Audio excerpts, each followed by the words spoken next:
Hi, everybody. So this week on podcast, we finished off my movies for movie month. With watching dear.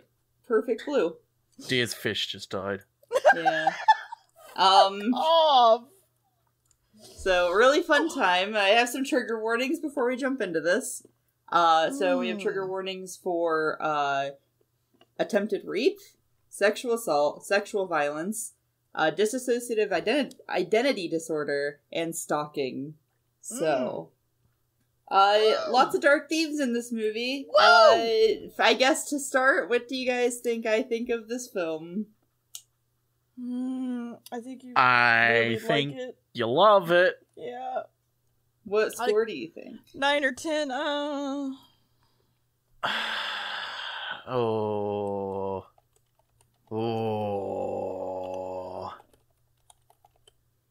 I think maybe an 8 or 9. Easy 10. I would give it higher than a 10 if I could. This is like my favorite anime film that's not attached to a series. Like my favorite standalone anime film. I love that just like asterisk attached to it. Yeah. It's Well, my yeah, favorite I have anime to... movie that's not already attached to another thing. I have to specify that. We all know what my favorite anime movie is. It's I was about to Nautical say Rebellion. if you had to pick between the two, but yeah, no. Yeah, no, it's Madoka. But yeah, I feel like I have to clarify that because movies that are attached to things have so much more into them already. You know what I mean? Whereas, like, I think getting super attached to a standalone film is a lot harder. And Perfect Blue, like, fucking does that. Like, Perfect Blue is, like, super easy. 10 out of 10 for me. So. And also, it's suffering. My thing. I would say I was more basing it on the fact, like, as we were watching it, you were like, oh yeah, I forgot that was in this. We're like, oh yeah, I forgot that was in this. Oh well, yeah, so I was like, I only did that. He assaulted her. That only happened once, right? Or twice, maybe. The second one, I think it happened twice. If it happened twice, the second one I think was something really small. I am surprised that I forgot about the thing towards the end.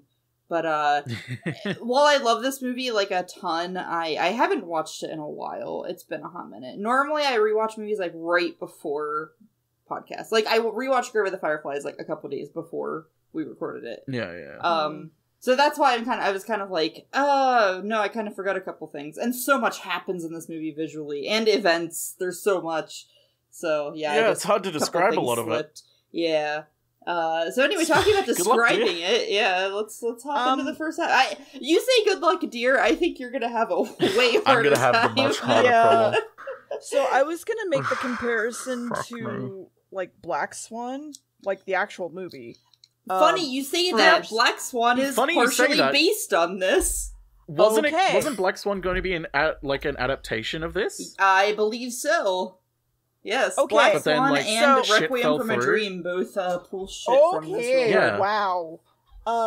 Directly from it. That's always the big controversy. Yeah. So, I was gonna say the best way to describe makes a lot of sense, doesn't it? Okay. The best way I was gonna describe a lot of what happens was like very Black Swan, where you're not really sure, and we're not really sure, and the director's just sitting there like, and you're just like, what the fuck? So please, podcast listeners, bear with us while we try to explain this. Bear with them while they try to explain it, and then if you're lost, just wait for me to jump in at the end. Yes. Did you describe the content warnings, by the way? Yeah, I went through them already. Okay, cool. Yep. I just couldn't remember if you did or not. Listen, a lot's happened. I had to go for a walk. I legit had to go for a walk. Anyway, we see some Power Rangers attacking whatever of the day. I'm sorry. Yeah, remember when it starts with Power Rangers? Okay, first off, you do forget that it starts with that by the end of it. Does. But just being like, this is so fucking dark. There's these, like, horrible content warnings. Shit's fucked up. I had to take a walk after. Anyway, Power Rangers is a really good way to start this. Power Rangers! They're fighting the enemy of the day, and some kids run away going, wow, that sucked, but there's other people here talking about their favorite idols and what's going on. Everyone is freaking out about Mimarin? Mimari? Just call her Mima. Okay. Mima's our main character. Okay. And how the idols are doing stuff, and look at those troublemakers over there doing trouble. And then the idols are behind the scenes getting ready and having normal issues for a show, clothing, makeup, etc. And then they go out on stage and they do their thing. And then we cut to her heading home and singing to herself on the train, and flashing back to remember the song that she was singing at the time, and the crowd being super excited. And then hard cut to her buying cabbage and milk and groceries. Hard cut again to the hooligans making a fucking racket in the back corner, but now she's back at home and she's having a panic attack, but really she's at the show and that she's trying to play, and she doesn't have the ability to be hired. And one of the guards of the show is obsessed, of course, with Mima and notes that the kids are throwing shit, and he's like, I'm gonna go fucking kill them. But also, they have news to tell everyone.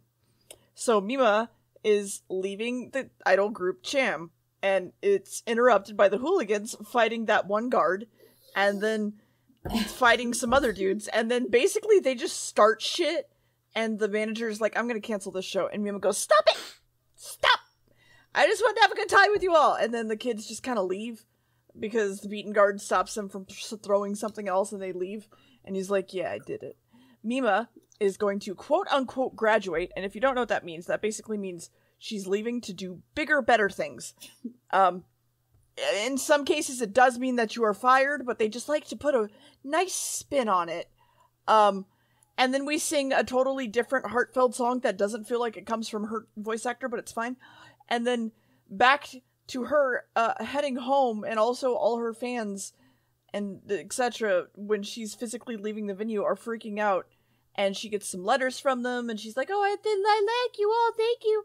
And then flash to home again, and she's putting up her groceries, takes a bath, feeds her fish, which are cute little tetra. I fucking love tetra. I had tetra when I was a kid.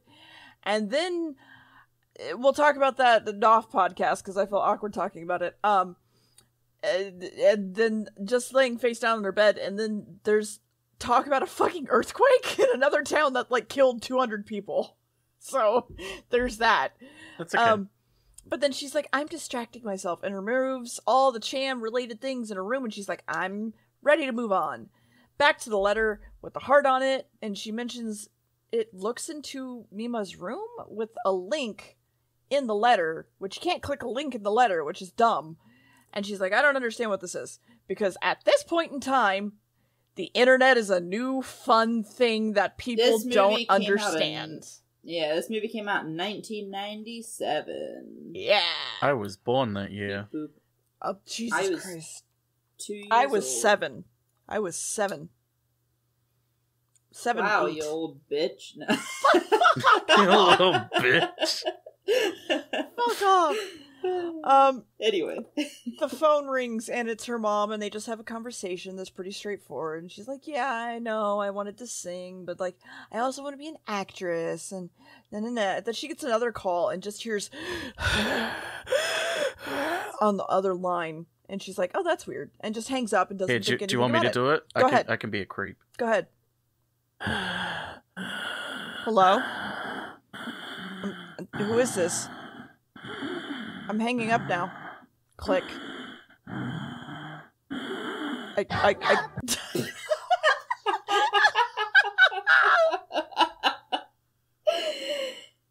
Anyway. So, I don't remember that part of the movie. So as this is in the 90s, she finishes her bath and gets a fax. A fax. And if you don't, I have to do this. If you don't know what don't finish that sentence. Don't I don't want to feel old. A fax machine is, it basically can send documents through the phone line to another fax machine, which then prints it out. That's all it is. And it doesn't exist anymore, and it made me feel old And some people probably don't know what a fax machine is, and I hate it. Anyway. We still get faxes at my job sometimes, fun fact. Oh, God. Do you have pagers, too? Fuck no. Okay. So it's just a giant piece of paper with the word traitor written across it repeatedly. And she's like, oh, that's weird. But doesn't think anything of it for some reason. Sort of. She's trying to practice for her part in this new drama that she is starring in. But she has, like, one line. And she talks to her female managers, like, hey, you know about the internet, right? And she's like, yeah, so, look, if you go to this website, here, you can look at things. Do you understand? And she's like, nope. And then they start to record the drama, and all the actors nail their parts, and they're like, all right, we need you, Mima. And she walks up, and another person walks up to talk to her manager, and she's like, oh, okay. And she feels like everyone is already making fun of her and expecting a lot, and she's getting nervous, and she feels like everyone is staring at her. And we also see a shot of that same security guard. Weird. Oops. Well, it's fine that we haven't finished writing the show, right? And Mima's advisors come up and basically go, hey, she could get more lines, right? Right? And so they go to start recording, but the letter for Mima is opened by her male manager, and it's basically a bomb, kind of, and it blows part of his hand off, and it's also not kind of, it's a bomb. Yeah, it's a bomb. And also it has a letter in it saying that this is a warning and the next one will be real. So she's like, can I say what? I called it. Yeah, again, did call it. He got the letter and he went, okay, this is either a bomb or anthrax. Anthrax, yeah. Anthrax, sorry, yeah. I thought I said asbestos. For some reason I wanted to say arsenic, and I was like, no, that's not right, yeah. It's okay. If it was us, the letter... He, like, licks the letter. Like, yeah. Ooh. Also, this letter arrived from Mina, but it's, like, drenched. Smells weird. Let me just taste it. Yeah. It's like he hands the letter to him, but because it's arsenic, it's just fucking acid. Like, there's nothing. It just melts in his hands. Yeah. But anyway, yeah. And then literally a second later, it exploded. So that was fun. Yeah. Oh, yeah. Anyway, so she gets herself a computer. He went, wow, this letter is dripping, and then the letter exploded. Yeah. So she can go to that. It was full of asbestos. It's fine. He got lung cancer years later. So she goes to that one website that she was given, and it's Mima's room. Yeah, Mima's room. Mima's room. And which is a cute name for a website, but the website isn't so cute. Yeah. And oh god, I'm just now realizing this. So the female manager is helping her set up the internet in her house. And she's like, okay, yeah, here's look your at the credit Discord, card info and blah blah blah. And I listen, yeah, I realized too. I was like, oh yeah. So anyway, keep going. We're going well. We're going well. And she's like, here's how you use the internet, blah blah blah. And she tries to talk to her about the letter, but every time she like tries to talk about it, they're ignored. And they're like, oh yeah, we also didn't call the police. And she's like, it's just a prank, don't worry about it. Which it is absolutely not. Let me just say. Prank, bro. Oh my god, a prank, fuck bro. both of you. So then she shows her how to use the internet, but it's very confusing. And she later finds the website, and it has weird bits like a diary that she supposedly wrote, and it also has photos of places she's been and what she bought at the store, and the fact that she has fish, even knowing she was impressed by the other actor. Cut back to them recording and her nailing her line, and then another fashion show being shown and something happening, and then a woman is now found dead at the show, but it is, again, still the drama. Her managers are chatting about how no one sees her like an actress, she's just an idol, which is part of, idol culture. Once you're an idol, you can't do much else in Japan, and that sucks. Anyway, And they talk about how she came to Tokyo to sing, but her records do jack shit. However, the new Sham song is in the top 100 because it doesn't have her. Cut to some nerds in Japan looking at manga. But also the stalker is listening to them talk about her, and it's horrifying.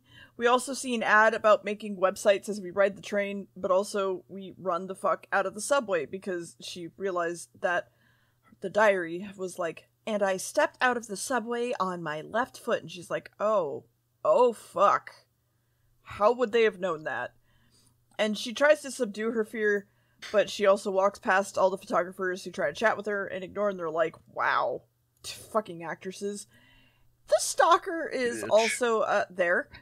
And she walks into the elevator, and there's a random clip from the news of a hit and run in the elevator, and the other room, Cham's new single is 83rd without her. They're so cool. Did you just see who was the hit and run victim though? No, I didn't. It was the delinquent from the beginning. Oh, The dude who was throwing the cans. No, I did not see that. Okay, gotcha. The security guard put it in the elevator. Yeah. Because she looks at it and then looks back and sees him smiling at her. Yeah. So, yeah, okay. Yeah. So she's... Here's your next script, hun. Let's get to it. And then she's walking around Tokyo and approached by someone asking her to be a model. But actually, they're shooting for a drama. Stalker is, of course, also watching and filming. The director is taking someone who's writing a script which is pretty drastic and involves a rape scene. And the male manager is like, no, we should do this. It's a really good script. Just listen. This is all you can do now at this point. Just get through the scene. And the female manager is trying to help her and goes, no, she's still like a human being. We have to think of her like feelings and whatever. The female manager's name is Rumi, by the way. Yes. Yeah, Rumi. Yeah. Yes. I'm just saying No, it I for wasn't people saying that to listening. be like, you need to say this. I was just... I'm just saying it for to- people listening to because speak. I'm assuming that Gam is going to be saying Well, no, Rumi. Yeah, I'm gonna call her Rumi. Yeah. So that's why I wanted to just clarify. They're the same person. Yeah. I don't remember her manager's name, though. I don't remember It's him. fine. He doesn't fucking... it's fine. Anyway, she's basically like, no, she's an idol. Like, she's not an actress for one, and like, come on, this is insane. She can't do this. And then she's like, no, I'll do it. I'm an actress. Like, it's not like I'm actually being assaulted, right? And then on the train, she's daydreaming, and a pop idol version of her internally is screaming at her and goes, of course you don't want to fucking do it, but you're not going to say anything about it, of course. And nobody is comfortable with the entire thing at all while filming it. The clubs nearby won't even let them film it because it involves a rape scene. But they're going to start shooting, so here we go. And she starts to strip and seems okay for the time being. When everything starts to go awry, because the whole scene is that, like, the manager is pulled down and she's pulled down and, like, clothes ripped off and etc. And they yell cut, and the male actor goes, I'm so sorry, this is horrible, I'm so sorry. And she's like, no, it's fine. And then we continue filming. And of course, they have an issue with his fly. And so he needs to reshoot again. And then the entire time the two managers are struggling. And Rumi, the female manager, even starts to cry. And it's finally kind of sinking in what's mentally happening for her, which is great. And she starts to remember herself as an idol and fade to white. Back at the dressing room, she's dressed entirely in black, and that's great. And her male manager is going to take her home because Rumi had to go. She couldn't stay. And the male manager wants to ask if she's okay, but can't really bring himself to do it, and instead is like, I'm going to give you food. And she's like, cool. And then we also see the stalker watch them drive away. But when she gets home, she finds all of her fish dead, which is weird. All the she fish just are fed dead. them, which makes her finally fucking break down and have a panic attack. And of course she didn't want to do it. She wanted... And the pop idol version of her mocks her in the mirror while she's having this entire breakdown, and she just cannot handle it. She's breaking everything in her fucking room. And we do see her tank have 2 fish that are okay, kind of, maybe. Cut to the stalker writing her quote-unquote diary, and his entire room is filled with her photos. She has interviews, of course, about it, and her fans talk about how she used to be an idol, and random fans also talk about how her old pop idol fans are probably upset that she's not a pop idol anymore. And I'm done. I'm going for a walk. That's when Deer went for a walk, and I came in.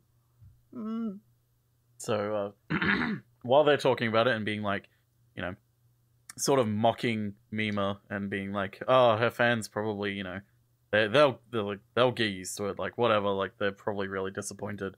Uh-oh, the stalker heard that. It's like, he's in the background again. And we cut again back to Mina, looking at the journal online once more, and we cut to the words being written of, like, the stalker saying, hey, like, I don't want to do any of this, like, I'm being forced to do this drama, like, someone should help me escape the acting. I want to go back to being a pop idol. Help, help, help, help, help, help, help, help, help, help, help, help, help. A little bit intense. A little bit. Mima has a bit of an existential crisis, and the idol version of her is no longer in reflections. It steps out of the monitor and appears in front of her and starts to chastise her for being degraded and filthy and tarnished for being maidenless. Doing such a thing as acting and being maidenless.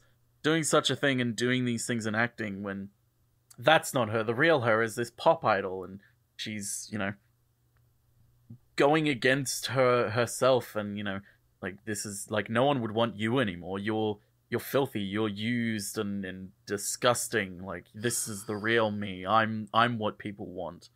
And it kind of disappears from her, and we cut to the writer of Double Bind, the show that she's working on, sort of parking at the office.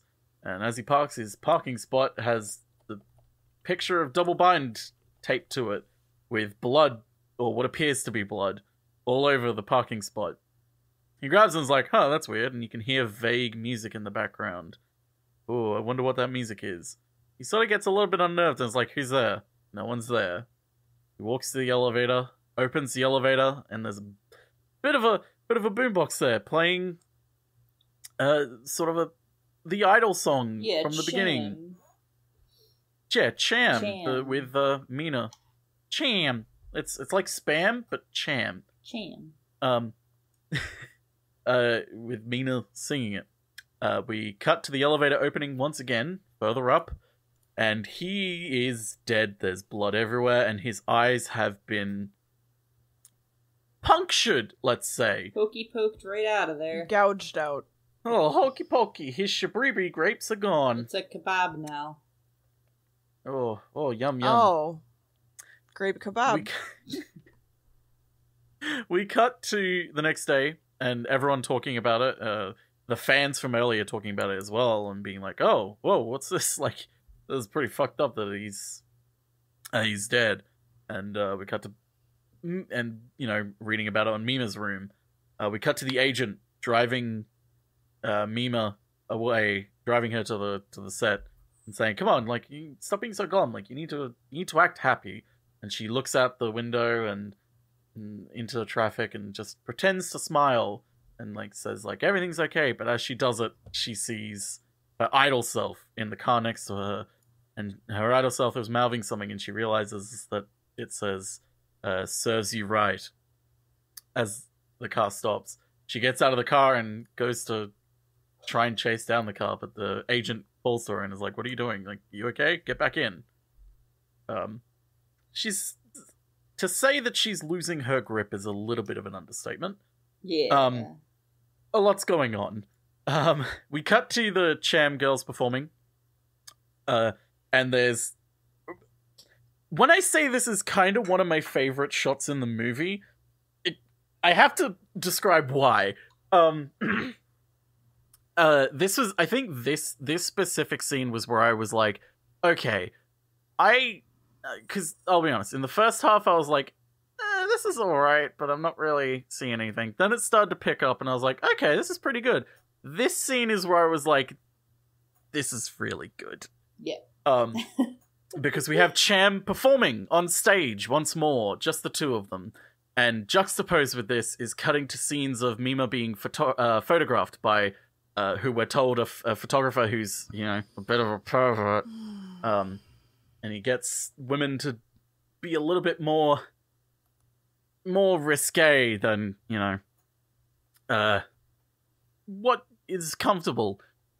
So we have these scenes of him pushing her more and more of like, yes, like run your fingers through your hair and, take your top off and all these things that, she's smiling for, whilst we cut back to Cham performing and we see them smiling and performing, and we see the reverse of all the cameras and lights facing them as well.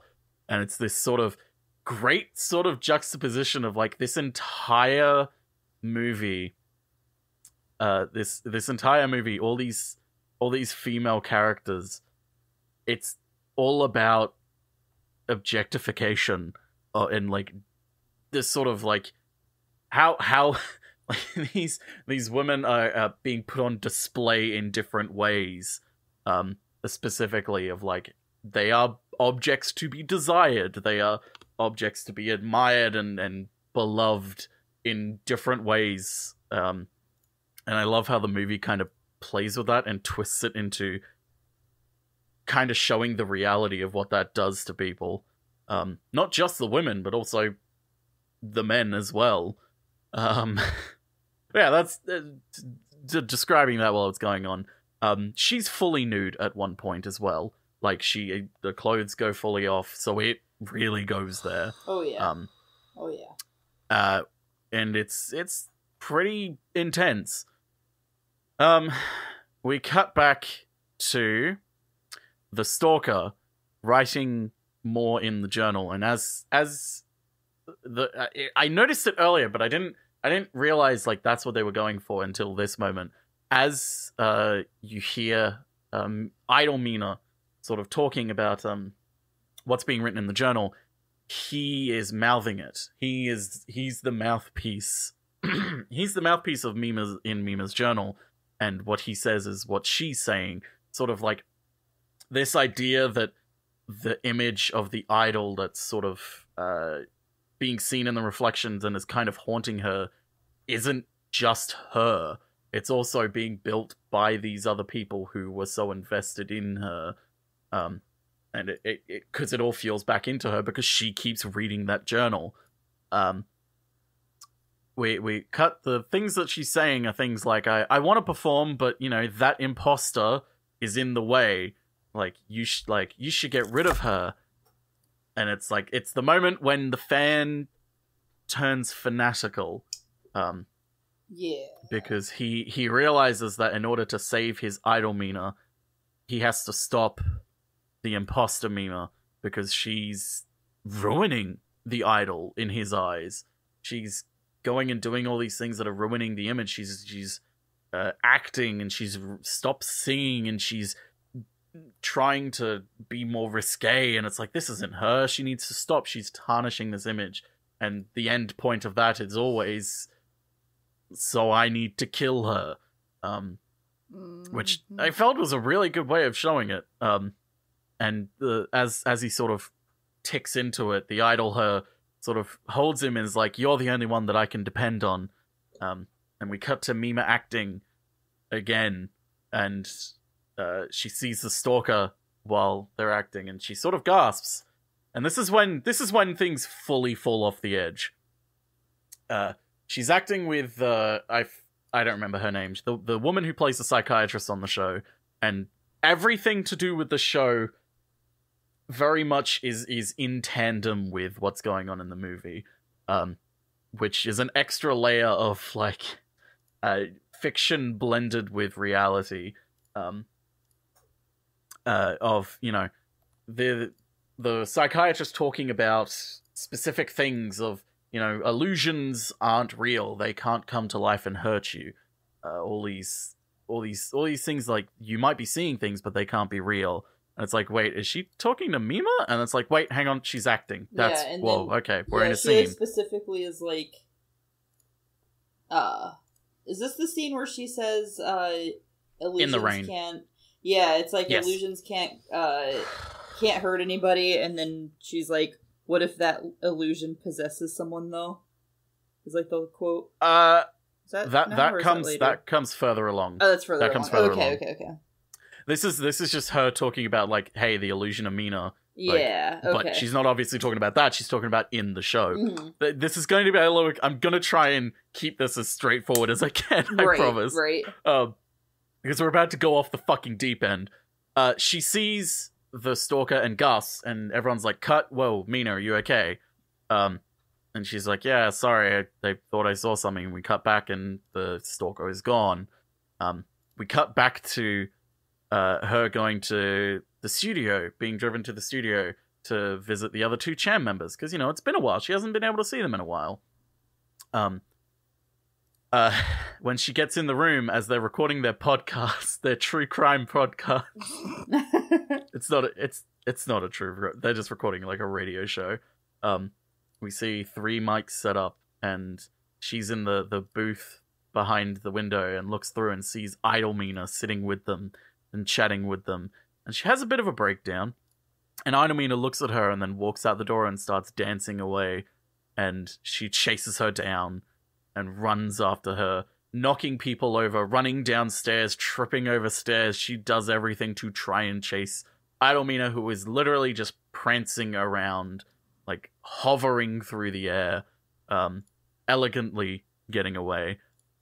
Gets all the way down to the street, where she runs through groups of people, runs onto the street where she can't find Idol Mina anymore, and a truck's heading right for her, and it's driven by the stalker, and the blinding lights hit her, and she wakes up.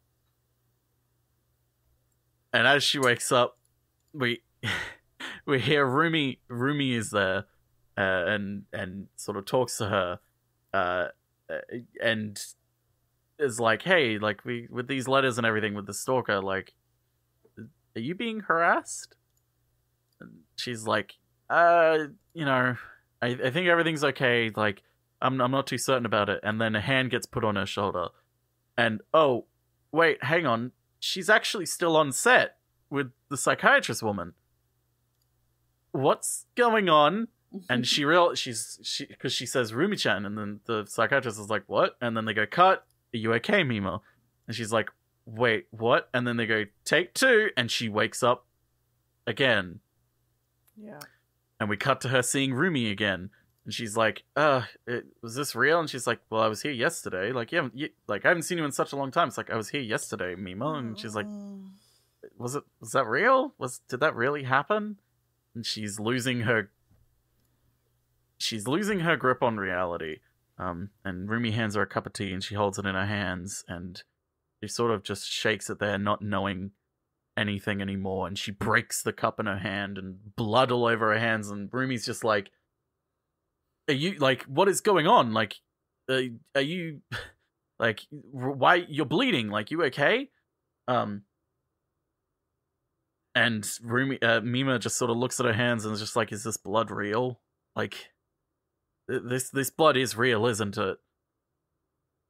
And we sort of cut once more to Mima talking to the psychologist once more. And it's them going, hey, the murder was an illusion. The murderer was actually an illusion of her personality. She was killing the men who didn't matter anymore in her life. Like, illusions couldn't hurt. Illusions cannot be real and they cannot hurt you. But what if that illusion possessed someone to drive them to do this? And it's like, oh, wait a minute. This wasn't actually a TV show. This was reality the whole time. Oh, no. And then it's like, okay. But dissociative identity disorder. Like, she thinks she's this actor and this pop idol, like the original girl, like no longer exists. And it's like, oh damn, that's a big twist. And then it starts fast forwarding because it actually was the show the whole time. Yep. and we frame back, and the photographer's sitting down, and my favorite he's watching this during that part. Like you were like, yeah, I knew it. It's 200 fine to not be that. Yeah. And Deer was like, yeah. And then I knew, obviously, that it started fast forwarding. And Deer went, or not. Yeah, I was like, wait, this makes sense. But then I was like, as it framed out, I was like, wait a second though.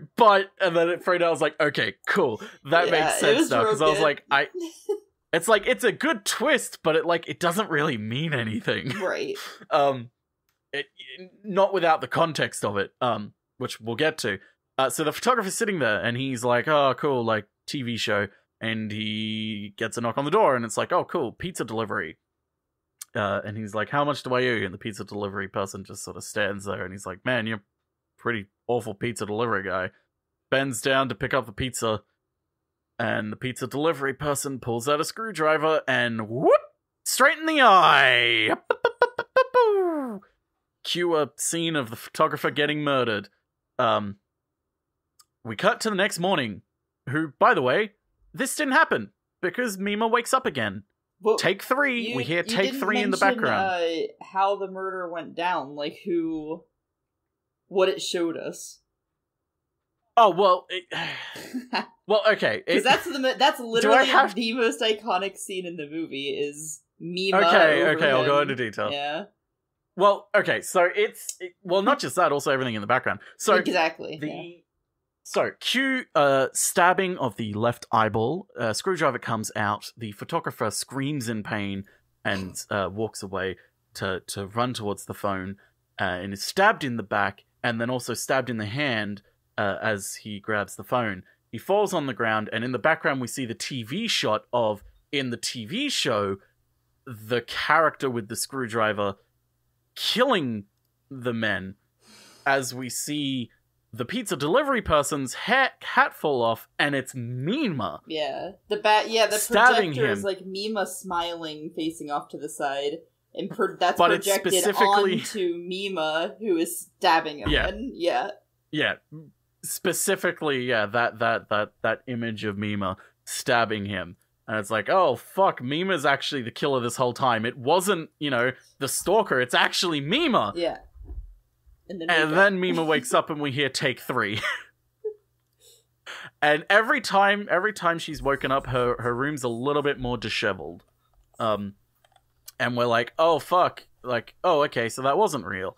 And she gets a phone call, and it's a manager being like, have you heard the news? Stay where you are. Like, don't go anywhere. Like, I'll be there in a minute. Like, he's dead. Like, and it's like, wait, that actually happened?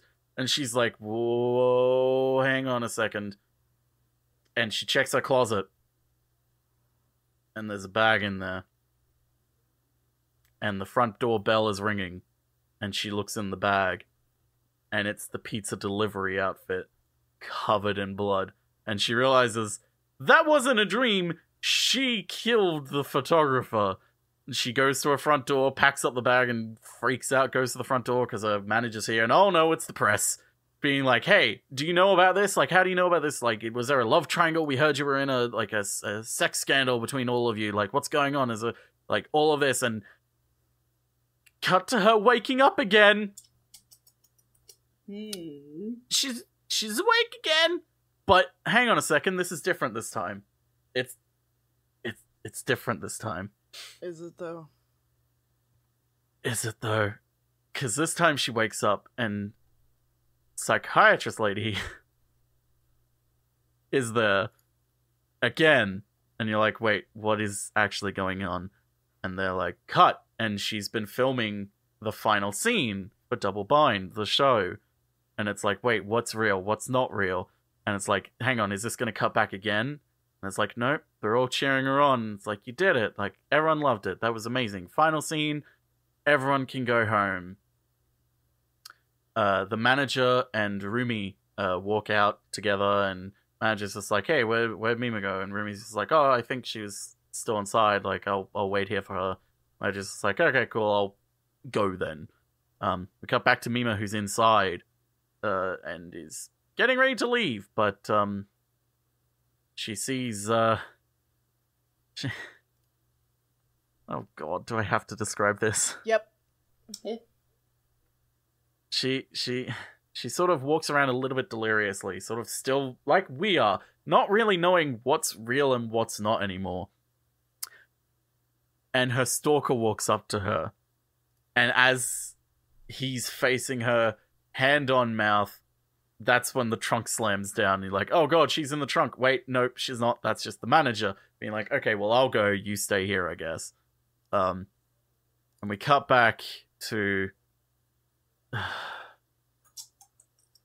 the set of the club where Mima was raped on the show, and she's basically back there again, but this time it's real, because the stalker is trying to kill her, and she's crawling around trying to get away from him, and he basically explains the whole thing of, like, you are the imposter, you're not the real Mima, I need to kill you to preserve the real Mima, like, but before I do, and he starts to unbuckle his pants to try and rape her, but she fights back and attacks him and tries to run away, but the door's locked, and he tells her that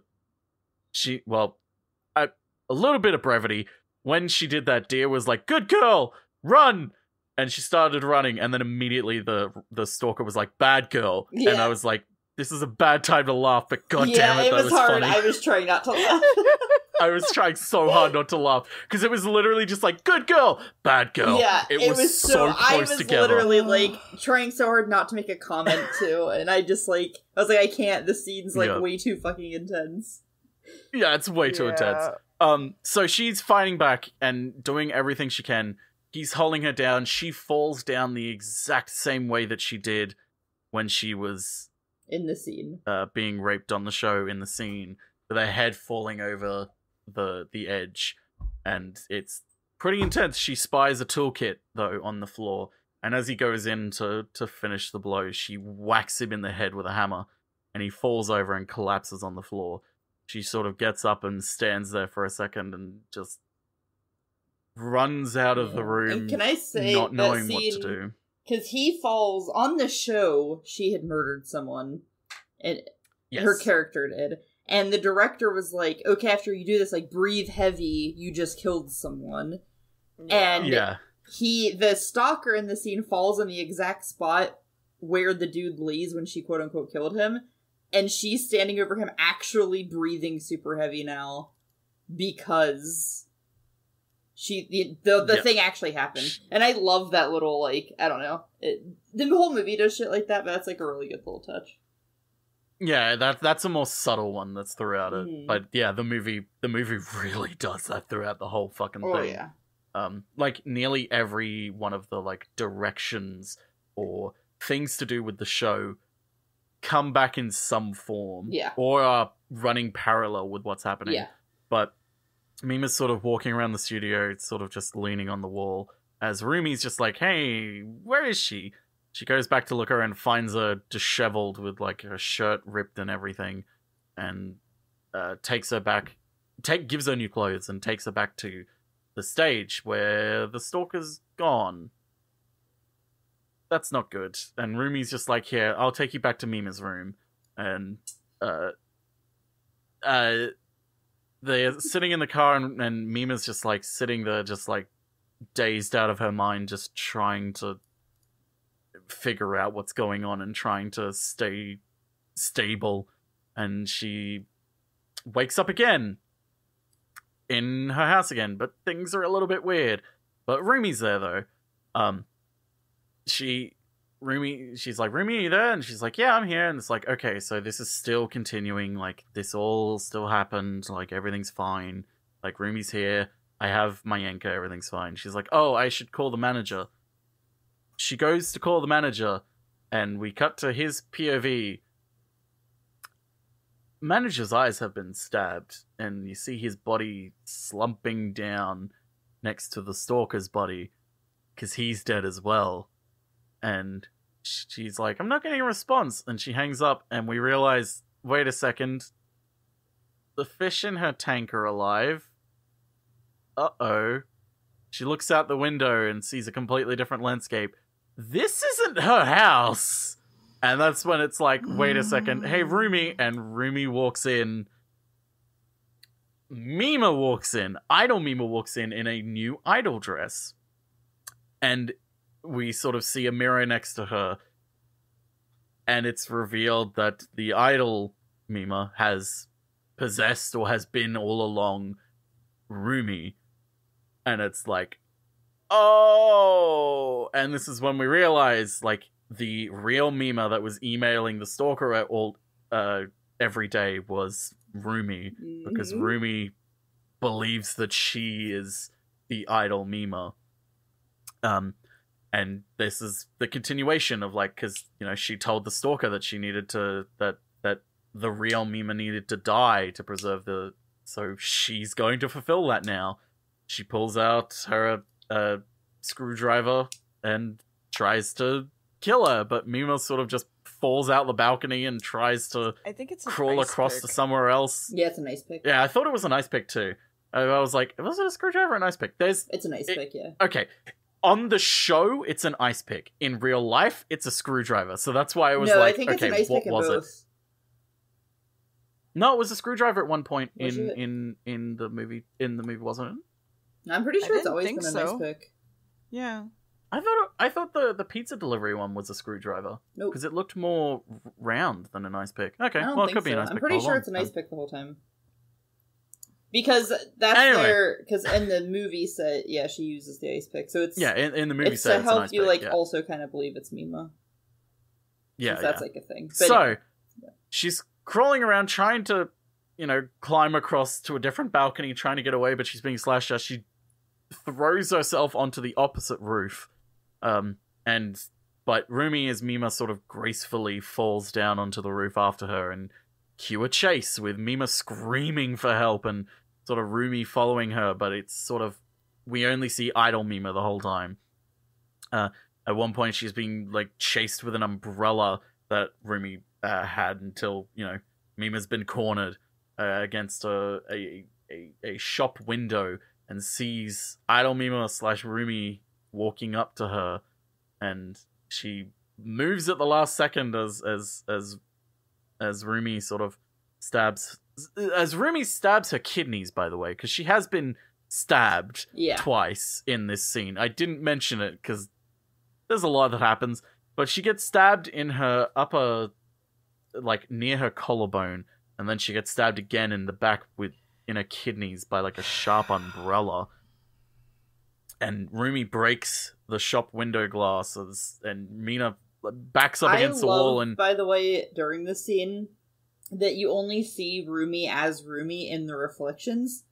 It'll show like idol Mima chasing her gracefully, but in the reflection when they go by a window, it's like Rumi running like crazy. Like it's really nice. It's this touch. idea that because especially in the first half when idol Mima is a thing, she is only in reflections and screens. Yeah. Unless she is challenging or possessing a person. Like the only time she sort of pops out for real life for Mina is situations where it either wasn't real and was a dream, or that first sort of scene where she's losing her mind and is like, I'm tarnished, I'm disgusting, I'm you know, not worth it anymore, like the real pop idol. Like that was such a good touch that she didn't come out until the reflections of Rumi, which is why, you know, you see the glass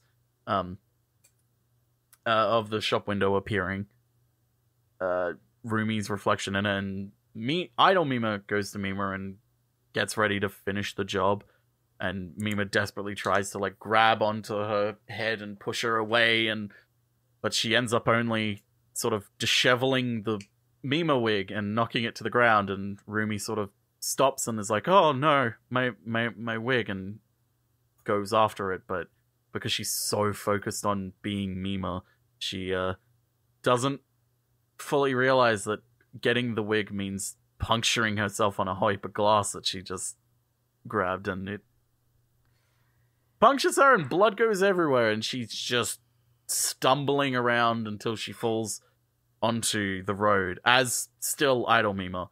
We only see Ruby in the reflection, and she stares up at Mima, smiling. No, I think at this point you actually see Rumi. Oh, no. No. In the when she stabs herself, you see Rumi, but when she's in the road, it's Idol Mima. Yeah. Okay. Yes. Yeah. Because then we get the other. She looks we back get the at Mima. second most infamous shot here. So Idol Mima. It's because basically whenever the wig isn't on, it's Rumi. Yeah.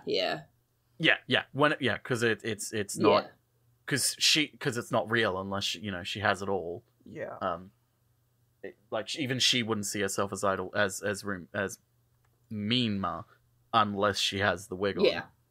So it is like the illusion is broken, which is why she fully focuses. Like, you could think of it as like comedic of like, what the fuck, she just stabbed herself, what an idiot. But it's like she is so focused on being Mima that she wouldn't notice it. Like the only thing she can see is that wig. She needs that wig on. Yeah. So she's stumbling out into road. This is where I jokingly said Chekhov's truck. And then Chekhov's truck. Because she stares back at Mima, smiling as a truck comes towards her, and she sees the lights, and we hear the crowd get louder and louder, cheering for her as the lights blind, and real Mima sort of screams out to her and runs and tackles her to try and save her from being hit by the truck, and they fall to the ground, and the two guys get out of the truck, and we see she's Rumi once again, and Mima laying there, sort of slowly dying. And the two guys in the truck like, call the police, call an ambulance. Jesus Christ, what just happened? Like, God, are they okay?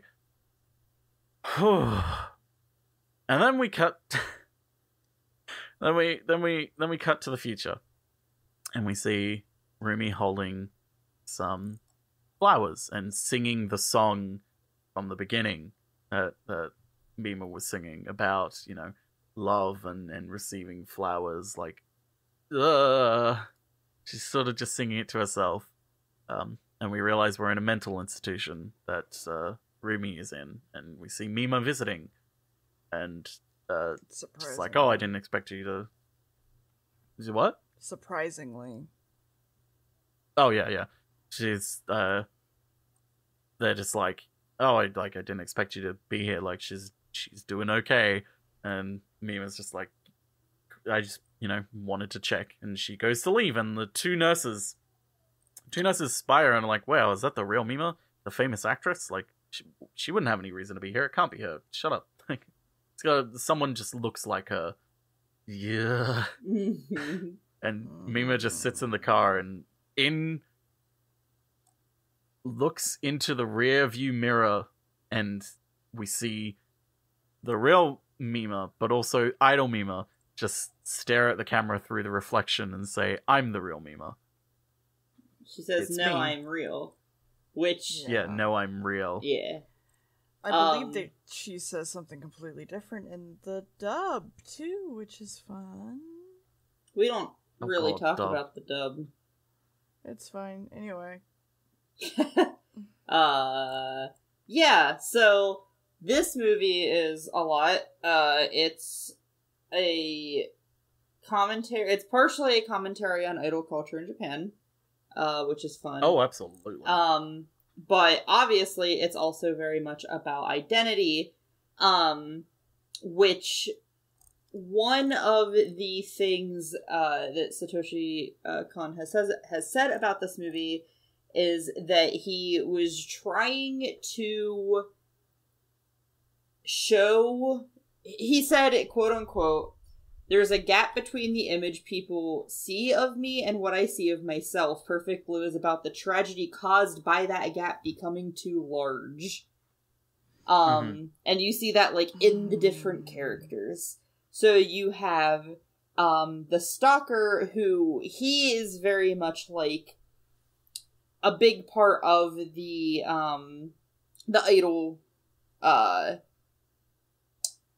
idol commentary. Culture. Yeah, so he's the obsessive fan who thinks that Mima is his. And you see that, like, at the beginning of the movie when he's their security guard, Mima's dancing, and Yeah. he literally, like, closes one eye and puts his hand out so it looks like Mima's in his hand. So you, like, get that right off the bat. It's like, he is possessive Yeah. of Mima, he thinks Mima is his. And obviously, there's the gap there, because it's like, he thinks he's Mima's girlfriend, but really, he's just a creepy stalker. He also represents Mima's paranoia, which is interesting. Because obviously he's supposed to be like a dangerous guy, but anytime Mima is feeling paranoid, she sees him. And it's one of the things that's really hard to tell, like, at what points is he actually there versus what points is he not there? Is he there every single time she sees him? Who knows? It's really hard to tell that. Then you have Mima, who obviously is dealing with the transition from being an idol, which is what she's always wanted to do, into being an actress because it's the better career choice. And it's very much like a, I have to grow up and make this choice. It was like compared to like what you want to do as a kid versus like what you have to do as an adult type thing. And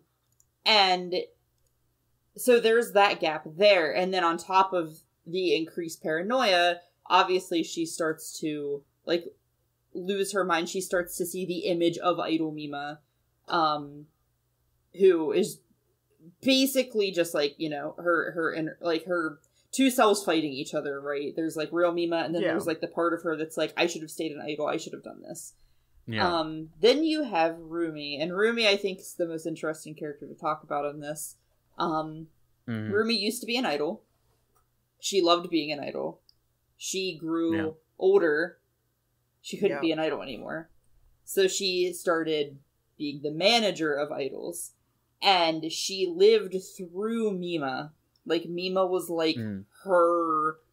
Like, she helped her get into the idol industry. Conduit. She was, like, raising her to be the perfect idol that she wanted to be. And, you have that with Rumi. So Rumi hates that Mima decided to leave being an idol because to her, that's like giving that up again, right? That's giving it up a second time.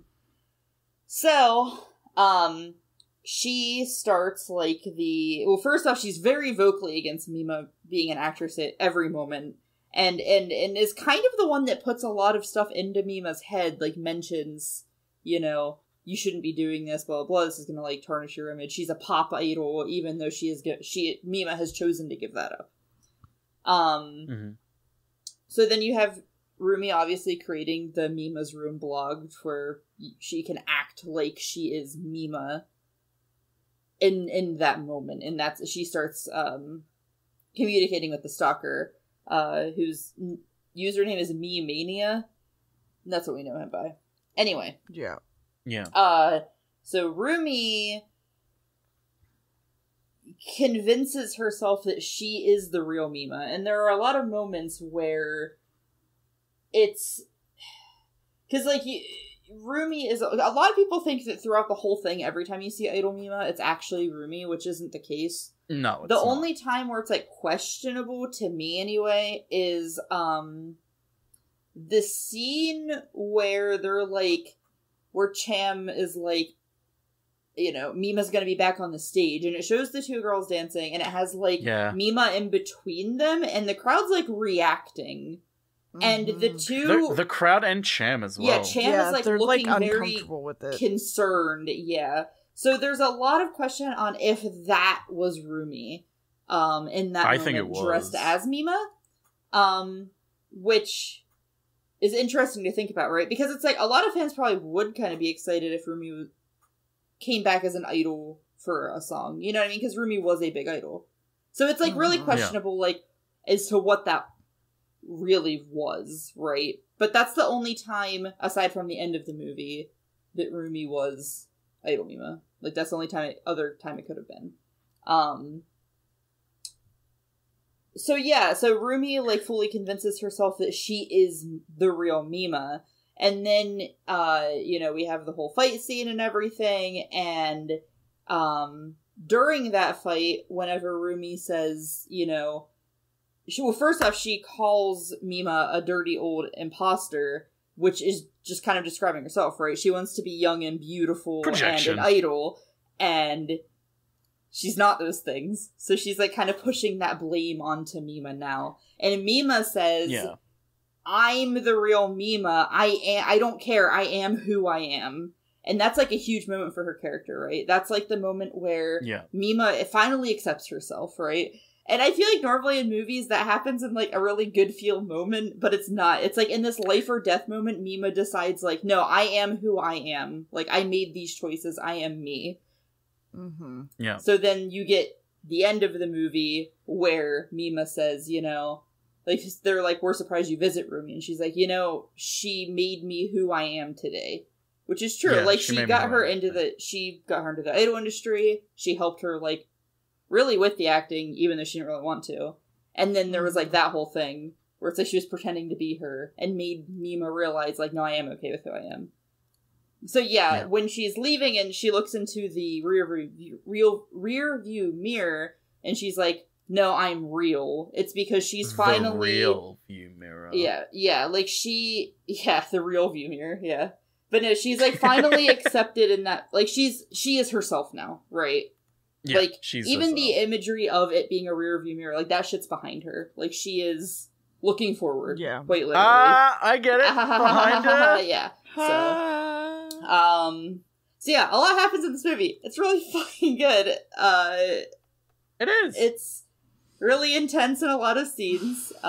There's obviously, like, because, like, with the filmed rape scene, that's, like, kind of that is the point of no return. Like, that's, like, the death of Pop Idol Mima. And, like, Dear pointed out, she's even seen wearing black after that scene. Like, she's grieving for that part of her that is gone now. Her fish literally fucking died. Oh, the fish! I wanted to talk about the fish! Yeah, talk about the fish. The fish. I was waiting for you to talk about the fish. Thank you! I am so glad you brought that up. The fish don't die. The fish are a part of her mass hysteria to some degree. Well, that's obvious, but... Yeah, so she sees the dead fish and freaks out, but the fish... A lot of people theorize the fish kind of symbolize her fans, right? Like, she feels like she's letting her fans down. Like, the fish are something she has to constantly feed and, like, give what they want. And in this moment, whatever. Yeah. You see the two fish alive. There's only two fish, though. Rumi fucking stole that bitch's fish, fam. Yeah. Okay. To put them in the fake room. I was thinking that as well. Like, that she had taken her fish. And I was like... Yeah, she did. The moment I kind of was thinking that the fish kind of represented the fans themselves. Yeah. The minute when I realized was like after the end when I was thinking about it all, and I'm like, she does only have like kind of two fans left who are really following her the whole way. And I'm just like it's her amazed managers. by the spectacle. The stalker and Rumi. Yeah. It's like everyone else either is just like, oh, like what's she doing now, or like, is this what she's doing now, or is like, oh man, the people who actually like her are probably going to be pissed, or like, hey, you need to do this. Like, the only people who actually care about what she does are the two fish. Yeah. But So yeah, there's a lot. It's packed full of a fuck ton of symbolism. And on a rewatch, it's fucking crazy. Definitely recommend doing that at some point. This is one that I definitely want to watch again. Yeah, definitely. Especially because when you start off, it looks like a standard horror film. Like, when it's starting. It's like, oh yeah, okay, idol culture. Oh, these things are happening, and it's like, obviously the stalker. And then it's like, oh, or is it Mima? And that's like, so like, here's some horror. You know what I mean? Like, and then you get into the more, like, wait, no, what the fuck's actually happening? And then you find out it's Rumi, and then it's like, what? Oh god, it really would have been Rumi at the concert then, because if everyone was reacting, and the fucking diary literally was like, hey, she's showing up today. Yeah. Plus also, the specifics of, like, that concert is the two idol, like, the thing that makes me, like, kind of 100% believe that actually is her performing is the idols being uncomfortable? The way the other two idols are really uncomfortable. Like, they are they look really uncomfortable, but then also the stalker is there staring at her, and it's like she's the beacon to him of light, of like, this is Mima, she's returned, this is the true Mima. Yeah. Mhm. Whereas the other one's like, it solidifies it in his mind. Yeah. Yeah. Yeah, so... And he starts smiling and cheering along. So yeah, I 100% think that is Rumi dressed up as Mima. Yeah, it's the only would one have that's to like agree kind with of that. left up to interpretation, where it's No, like, fuck it's never that. confirmed or No, denied, fuck but it. Fuck I it. lean towards the direction of that's what it is too, for sure. Oh my god. So yeah, Ugh.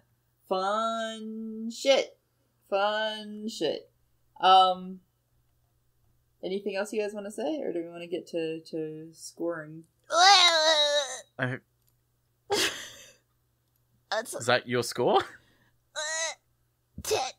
But yeah, alright, what up? What did you say 10? I think Dia said 2. 2? I have 2 a or lot 10? of uncomfortable shit with this, alright? Did you say 2? Is that what you said? 10, you fucks! 10! We couldn't understand you! I know! I just wanted Dia to say it clearly. Okay. Struggling. Yeah, no, I get it. It's 10s across the board. Huh? 10 across the board. Fuck. Fuck It's absolutely yeah, a 10. Fuck yeah. I will say, this is... Out of all the movies, this is probably my favorite you've shown us. Same. Definitely one of my favorite things that you've shown me. Time for me to I show don't know you if the I one would you say hate. this is... I don't know if I would say this is... You know what? I probably would say this is probably my favorite thing you've shown me. Favorite period?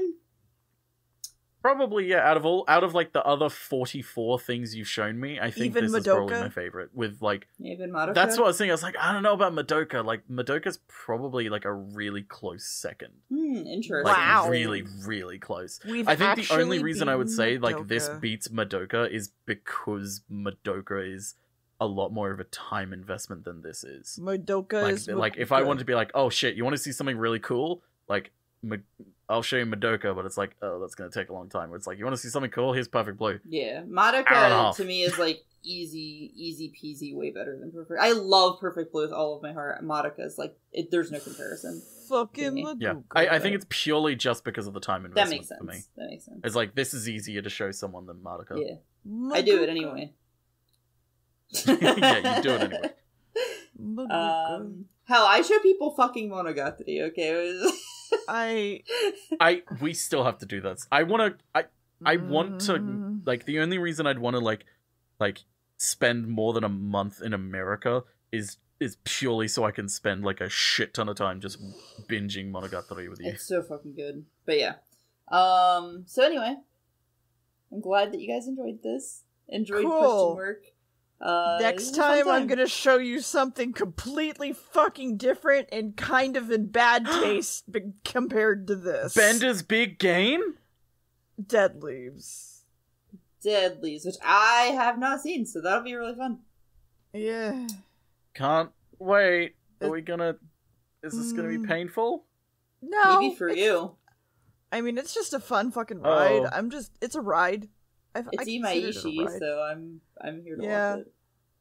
Yeah. We So, had a hell of a ride. so yeah. Goodbye, Yeah. everyone. Right. Goodbye. Goodbye, everyone. We'll see you next time for Bender's big game. Woo. Woo. Ooh.